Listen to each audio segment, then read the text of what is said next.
The happiest place in the entire world might have been a 1955 equivalent of the NSA. Walt Disney, he might have been a snitch.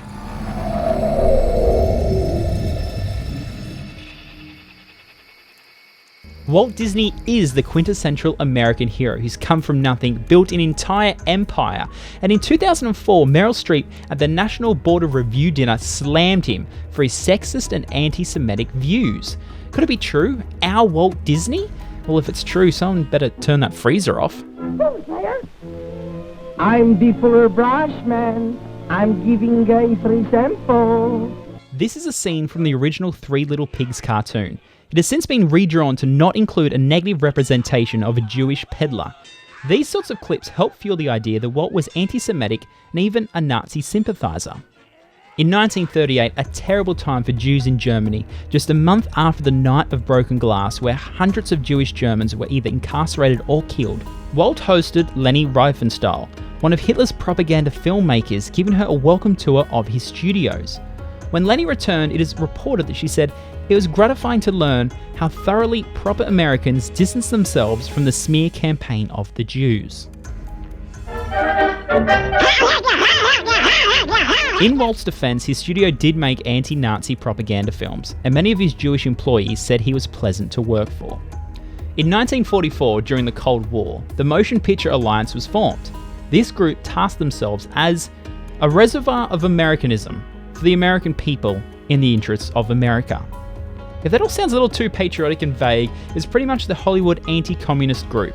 During their first meeting, Walt Disney was made vice president. Now, there are many blog posts, articles, and official reports from the Disney Corporation arguing Walt was just caught up in his patriotic duty and he was just there for his love of America. But it wasn't until recently, through the Freedom of Information Act, that we learnt Walt Disney was a snitch.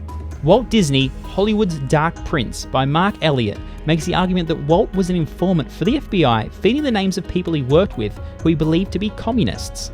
The FBI has 570 pages on Disney. Not surprisingly, most of them are blacked out, so we can't see whose names actually appear in these files. But get this, he was such a trusted informer, he was made a full special agent in charge contact. Walt, he was an FBI special agent. Due to Disney's information, the director of the FBI, J. Edgar Hoover, allowed for the Mickey Mouse Club to film inside their offices. In exchange, Disney allowed scripts to be approved and stories to be changed for the FBI's liking. An example is the Musketeers in the Mickey Mouse Club were told to be enthusiastic about agents and, quote, would be something children would look up to. In 1961, a Disney comedy called Moon Pilot was to depict bureau agents in what the FBI reported to be an uncomplimentary manner. So to appease, Disney changed the characters from an FBI agent to a generic government security agent. Before his death in 1966, Walt was intrigued by the idea of being cryogenically frozen. He was asking elaborate questions about the process, the facilities, the staff, and their history. He never actually wrote it down officially though, so when he died 2 days after, his family cremated him. Apparently. Here's the interesting part to the whole thing though. The very first person to be frozen happened just 2 weeks after Walt died. Try and tell me that wasn't him?